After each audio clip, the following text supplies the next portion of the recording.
हुकूमत फौजी अदालतें पूरे तरीके से कायम करना चाहती थी। आर्टिकल 8 की तरमीम में शख्सियात, मिलिट्री इंस्टॉलेशन का जिक्र था। बिलावल भुट्टो जरदारी कहते हैं कि कामरान मुर्तजा ने एतराज उठाया, हमने इख्तिलाफ नहीं किया। जेजुआई ने जवाब नहीं दिया, मैंने आर्टिकल 8 की तरमीम को निकलवा दिया था। कोई मजबूरी थी, खौफ और न डर। जमहूरियत के लिए जमीयत के साथ पीपल्स पार्टी का भी किरदार है। कामरान मुर्तजा से मिसकम्युनिकेशन हुई, मौलाना से बात करूंगा।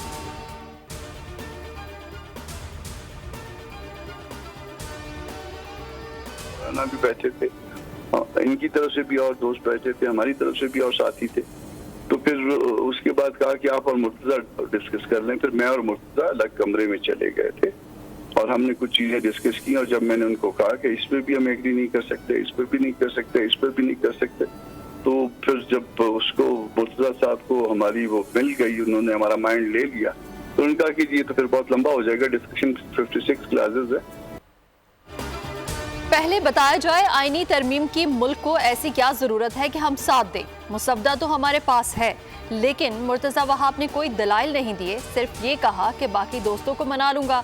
जेयूआई के सेनेटर कामरान मुर्तजा का बिलावल भुट्टो की बातों पर जवाब। प्रोग्राम बोल आदिल अब्बासी के साथ में बातचीत करते हुए कहा, आईनी तरमीम का मुसवदा हमारे पास मौजूद है।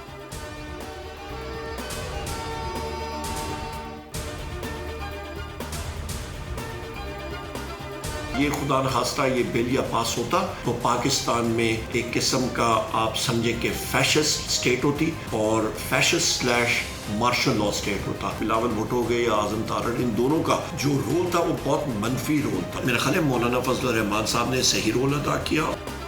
अगर ये बिल मंजूर हो जाता तो मुल्क में मार्शल लॉ होता, जमहूरियत ना होती। मौलाना फजल रहमान ने वाज़ेह कहा कि हमें ये मुसवदा नाकाबिले कबूल है। ओपोजिशन लीडर उमर अयूब का वीडियो बयान। कहा, आजम नज़ीर तारड़ और बिलावल भुट्टो को भी मुसवदे के बारे में कुछ पता नहीं। खुसूसी कमेटी में हुकूमती ओहदेदारों और उनके इत्तेहादियों का किरदार बेहतर नहीं रहा। ये तमाम लोग कठपुतलियों का किरदार अदा कर रहे हैं।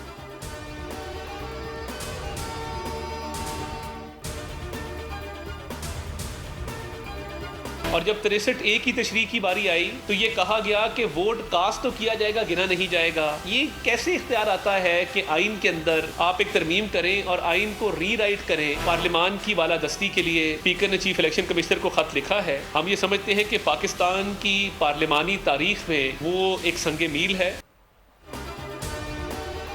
किसी इदारे को यह हक नहीं कि आइन की अपनी मर्जी से तशरीह या फिर पार्लियामेंट को कमजोर करे। पार्लियामेंट बालादस्त इदारा है। ये कैसे हो सकता है कि सुन्नी इत्तेहाद काउंसिल के मेंबरान को पीटीआई में जाने की इजाजत दे दी जाए। विफाकी वज़ीर इत्तलात अता तारड़ की इस्लामाबाद में प्रेस कॉन्फ्रेंस। कहा, अवाम ने जिन्हें पार्लियामेंट में भेजा है, आइन और कानून साजी करना उनका हक है। अता तारड़ ने स्पीकर के खत को संगे मेल करार दे दिया।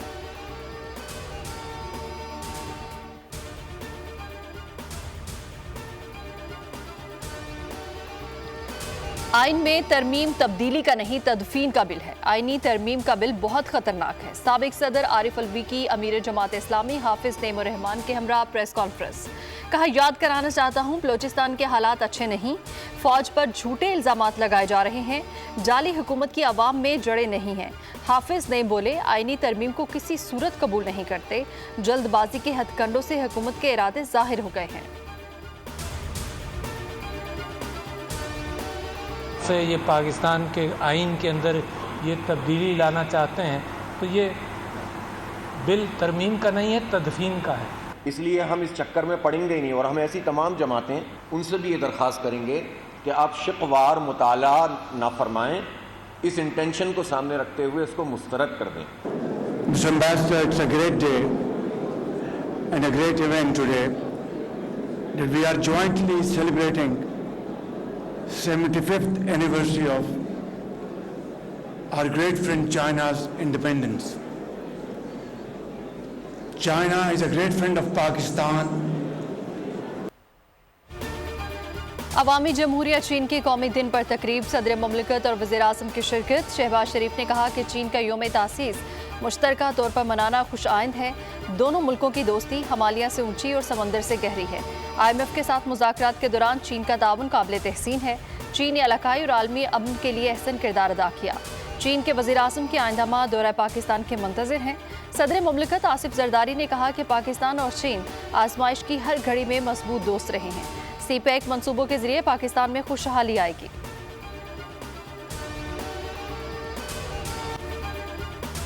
इलेक्शन एक्ट में तरमीम के बाद सुप्रीम कोर्ट के फैसले पर अमल नहीं हो सकता। स्पीकर कौमी असम्बली अयाज सादिक ने चीफ इलेक्शन कमिश्नर को खत लिखकर पार्लिमानी बालादस्ती और खुद मुख्तारी और मखसूस नशिस्तों का मामला उठा दिया।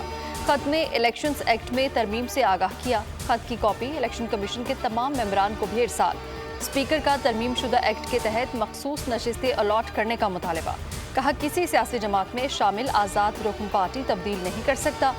स्पीकर कौमी असम्बली के बाद स्पीकर पंजाब असम्बली ने भी इलेक्शन कमीशन को खत लिख दिया। कहा पंजाब असम्बली की खुद मुख्तारी को बरकरार रखते हुए मखसूस नशिस्तों का फैसला किया जाए।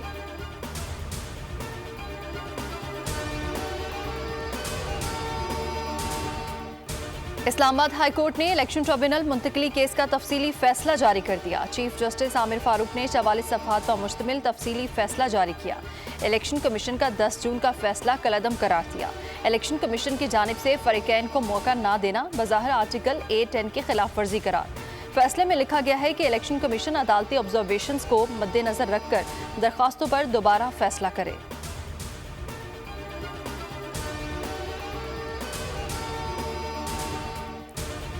आपको पता है कि सोशल मीडिया के दहशतगर्द तो वो लोग हैं। एनआरओ मांग रहे हैं, अपनी गलतियों पे माफी मांगे, पहले आए अवाम के सामने बोले कहा मैंने ये घिनौने जुर्म किए हैं और अब मैं माफी चाहता हूँ। फिर इसको अगर हुकूमत माफ करती है तो वो हुकूमत PMLN की हुकूमत जाने और वो जाने।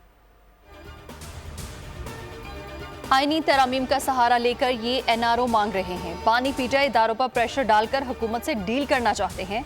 पीटीआई वाले सोशल मीडिया के दहशतगर्द हैं। बानी पहले अपनी गलतियों पर मुआफी मांगे।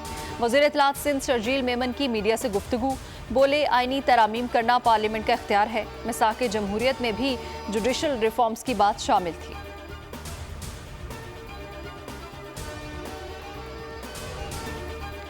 बॉक्स खुलने के बाद फॉर्म 45 हो या 47 उसकी हैसियत नहीं रहती। वोटों के सामने फॉर्म 45 की कोई अहमियत नहीं। इंतखाबात में सबसे अहम शवाहिद वोट होते हैं। चीफ जस्टिस के रिमार्क। सुप्रीम कोर्ट ने PV14 में दोबारा गिनती और आरोज पर इल्जामात की दरख्वास्त मुस्तरद कर दी। नून लीग के मोहम्मद खान की कामयाबी को बरकरार रखा। रिमार्क्स दिए कि फॉर्म 45 तो प्रिजाइडिंग ऑफिसर भरता है।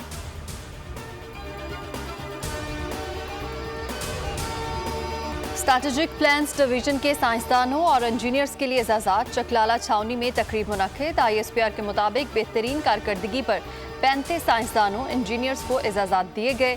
DG strategic plans division lieutenant general Yusuf Jamal ने एजाज़ात अदा किए।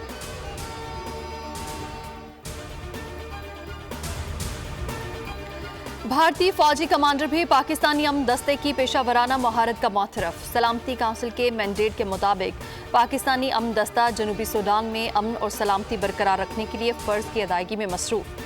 ISPR के मुताबिक जनूबी सूडान में पेचीदा सूरत हाल के बावजूद पाकिस्तानी अमन दस्ते ने शहरों की हिफाजत यकीनी बनाने के लिए कठिन तरीन हालात में खिदमात अंजाम दी। बदतरीन सैलाबी सूरत हाल में 2.5 लाख IDPs की हिफाजत की। UN मिशन के भारतीय फोर्स कमांडर भी तारीफ किए बगैर न रह सके।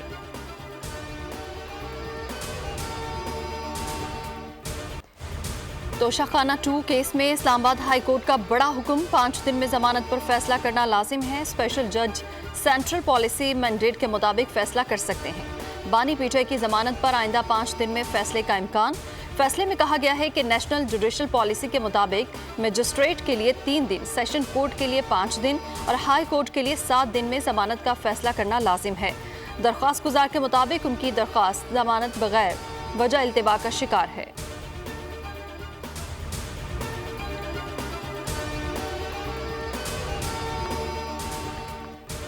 सदर आसिफ जरदारी वज़ीर आज़म शहबाज शरीफ से रूसी नायब वज़ीर आज़म एलेक्सी ओवेशक की मुलाकात। दोनों ममालिक के कारोबारी इदारों के माबैन रवाबित बढ़ाने पर इत्तेफाक। सदर ममलकत बोले बराह रास्त परवाज़ों से पाक रूस रवाबित बढ़ाए जा सकते हैं। वज़ीर आज़म ने कहा कि रूस के साथ मजबूत ताल्लुकात पाकिस्तान की खारिजा पॉलिसी की अहम तरजीहात है। रूसी नायब वज़ीर आज़म ओवेशक ने पुरतपाक इस्तकबाल पर शुक्रिया अदा किया और कहा कि अक्टूबर में रूसी वज़ीर आज़म के दौरे से ताल्लुकात मज़ीद मजबूत होंगे। रूस तमाम मज़हब और मुस्लिम सकाफत का एहतराम करता है।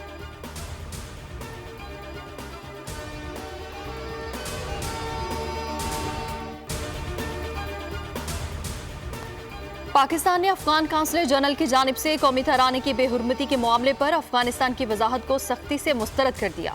कहा, कौमी तराने की बेहुरमती आलमी कवानीन के खिलाफ है। तर्जुमान दफ्तर खारिजा मुमताज जहरा बलोच की हफ्तावार ब्रीफिंग। कहा, पाकिस्तान लबनान की खुद मुख्तारी और सलामती की मुकम्मल हिमायत करता है। इसराइल की मुहिम जोई इलाकाई अमन के लिए खतरा है। आलमी कवानीन की खिलाफ वर्जी पर इसराइल से जवाब तलब किया जाना चाहिए।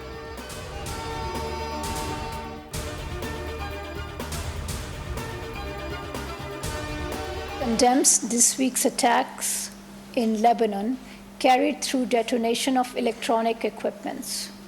Use of cyber and electronic means to commit terrorism in foreign countries is reprehensible. के इलेक्ट्रिक चोरी और सीना जोरी पर कम बस्ता। CEO के इलेक्ट्रिक मोनस सेल्वी का सिंध असेंबली की खुसूसी कमेटी में तौहीन आमेज अंदाज। कहा, हमारा लाइसेंस मनसूख कर दें, हुकूमत खुद बिजली सप्लाई कर ले। लोड शेडिंग हम करते हैं लेकिन रेट हम तय नहीं करते, हम सरेंडर करते हैं। मेंबर शबीर कुरैशी ने कहा कि आप लोग लोड शेडिंग करते हैं और जवाब बिजली चोरी का पेश करते हैं। जमात इस्लामी के मोहम्मद फारूक ने कहा कि इलेक्ट्रिक ने तयशुदा बातों पर भी अमल नहीं किया गया। PB के सलीम बलोच ने कहा कि अगर एक PMT पर 100 में से 40 लोग बिल नहीं भरते तो बाकी 60 को उसकी सजा क्यों दी जाती है। साथ आए, आपको मैं दिखाती हूँ कहाँ सड़कें खराब हैं। जो लोग कहते हैं ना कि सड़कें खराब है, ये खराब है, वो खराब है, वो खामखा में सिंध गवर्नमेंट का नाम तबाह बर्बाद करना चाहते हैं। जाने ना जाने गुल ही ना जाने, बाग तो सारा जाने है। PP की खातून रुकन सिंध असेंबली कराची की टूटी फूटी सड़कों से लाइम निकली। बोल न्यूज़ से गुफ्तगू में कहा कि कराची की कौन सी सड़क टूटी फूटी है, मुझे भी दिखा दे। रोबा मुश्ताक बोली, ये लोग सिंध हुकूमत को खामखा बदनाम करना चाहते हैं। गुज़श्ता रोज़ ही वज़ीर आला सिंध ने कराची की सड़कों की मुरम्मत के लिए 1.5 अरब रुपए का ऐलान किया है।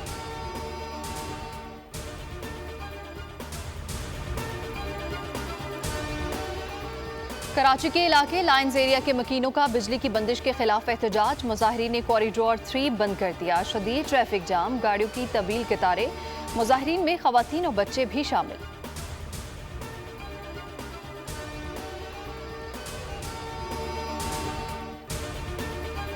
कराची में साइड सुपर हाईवे सनती एरिया में फायरिंग के वाकयात। नूर खान गोट और दिलदार गोट में फायरिंग से खातून समेत 2 अफराद कत्ल।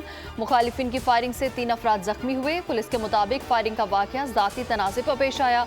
दूसरी जानिब कराची में इंतहाई सरगर्म डकैत गैंग पकड़ा गया।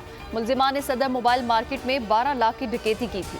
गिरफ्तार मुलजिमान राशिद और मुसलिफ शाह से नकदी मोटरसाइकिल बरामद।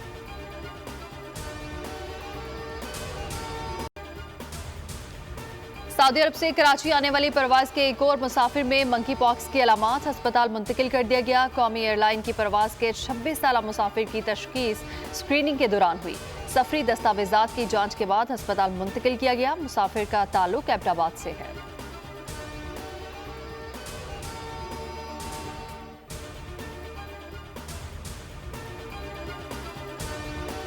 इसराइल ने हमले करके जंग का ऐलान कर दिया। मवासलाती आलात के जरिए धमाकों का बदला लिया जाएगा। सरबराह हिजबुल्लाह हसन नसरुल्लाह का बयान आ गया। कहा, इजरायली हमले में आम शहरियों को निशाना बनाया गया। 2 रोज में शहादतों की तादाद 37 हो गई। लबनान में मुसाफिर तैयारों में पेजर और वॉकी टॉकी ले जाने पर पाबंदी। धमाकों के बाद हिजबुल्लाह की जवाबी कार्रवाई। हिजबुल्लाह की जानिब से इसराइल पर मिसाइल दाग दिए गए। 8 इजरायली फौजी जख्मी। कशीदा सूरत हाल के सबब लबनान सरहद पर 1,20,000 शहरियों ने अपना घर छोड़ दिया। लबनानी वज़ीर आज़म ने कहा कि मामला सिर्फ लबनान का नहीं बल्कि पूरी इंसानियत का है। तुर्क वज़ीर ख़ारिजा ने कहा, ईरान और हिजबुल्लाह के पास जवाब के अलावा कोई चारा नहीं।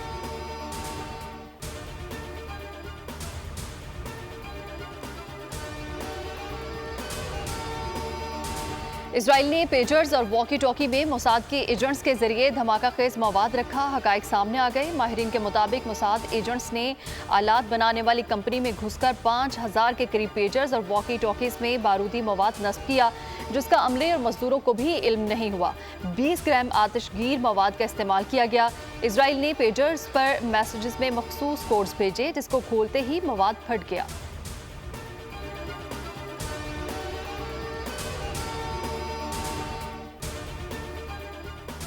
भारतीय नेशनल सिक्योरिटी एडवाइजर की अमरीकी अदालत में तलबी। अमरीकी अदालत ने कत्ल की साजिश में मुलव्विस अजीत को तलब कर लिया। सिख रहनुमा गुरपतवत सिंह ने भारतीय हुकूमत के खिलाफ अमेरिका में मुकदमा दायर कर रखा है।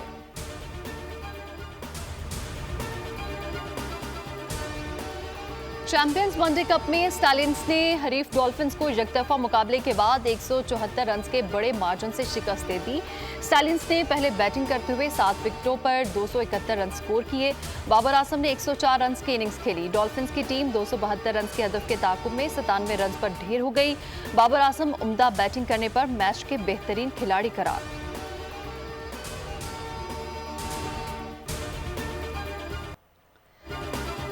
विकेटों के पीछे लेकिन जुमलेबाजी में सबसे आगे। चैंपियंस वनडे कप मैच में सरफराज अहमद ने अपने चुटकुलों से हरीफ बैटर्स को खूब तंग किया। बाबर आजम को निशाने पर लेते हुए कहा कि तमाशाइयों को बाबर बाबर करने दो, इसको 40 ओवर खिला देंगे, बाकी खिलाड़ियों को आउट कर लेंगे।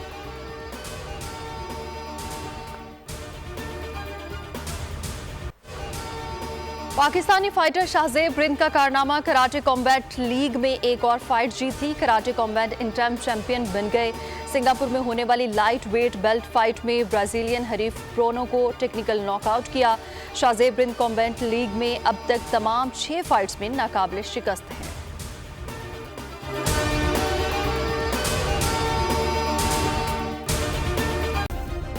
सब्सक्राइब करें और बेल दबाएं ताकि कोई खबर रह न जाए।